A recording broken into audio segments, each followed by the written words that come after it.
कोल्हापूर जिल्ह्यातील आदमापूर येथील श्री सद्गुरू बाळूमामा मंदिर trust hospital and multispeciality research सेंटरला आमदार सुरेश खाडे यांच्या वाढदिवसानिमित्त अत्याधुनिक सुविधांनी सुसज्ज रुग्णवाहिका प्रदान करण्यात आली। या उपक्रमामुळे ग्रामीण भागातील रुग्णांना अधिक वेगवान आणि दर्जेदार आरोग्य सेवा मिळण्यास मदत होणार आहे।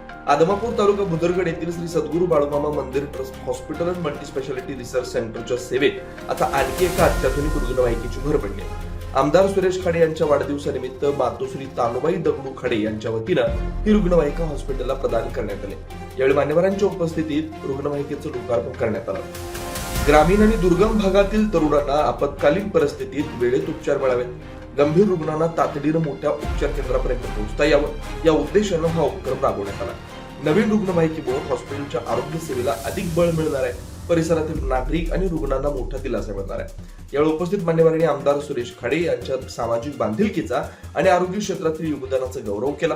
समाजातील सर्वसामान्य घटकांच्या हितासाठी राबवण्यात येणारे उपक्रम प्रेरणादायी असल्याचं मत व्यक्त करण्यात आलं।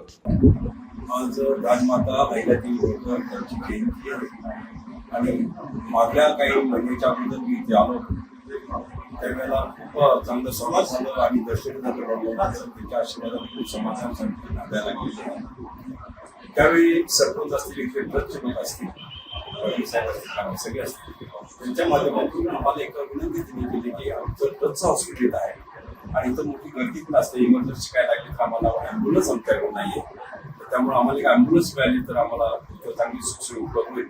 त्या दृष्टिकोनातून आपण जर प्रयत्न केला तर आम्हाला खूप चांगलं वाटेल। ते आमच्या डोक्यात बसलं, बाळूमामाने आमच्याकडून डोक्यात बसवून आमच्याकडून ते करून घेतलं, यांचीच कृपा आहे। आणि त्या कृपेच्या मानानं आज आम्ही ह्या बाळूमामा ट्रस्टसाठी आणि बाळूमामा मंदिरासाठी आम्ही एक ॲम्ब्युलन्स आज इथं प्रधान सोहळा आम्ही साजरा केला।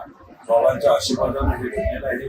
बाबाच्या आशीर्वादानं निश्चितच त्या ॲम्ब्युलन्समध्ये जास्त लोक येऊ नयेत आणि आले तर ते सुख समाधान शांतीनं आणि आरोग्य तंदुरुस्त होऊन परत जावावेत एवढीच मी सर्वांच्या वतीने बाळूमामाच्या चरणी प्रार्थना करतो। बाळूमामाला असंच आमच्यावर प्रेम आशीर्वाद आमच्या कृपा राहू दे एवढीच मी विनंती करतो। अशाच ताज्या अपडेटसाठी महासत्ता न्यूजला सबस्क्राईब करा।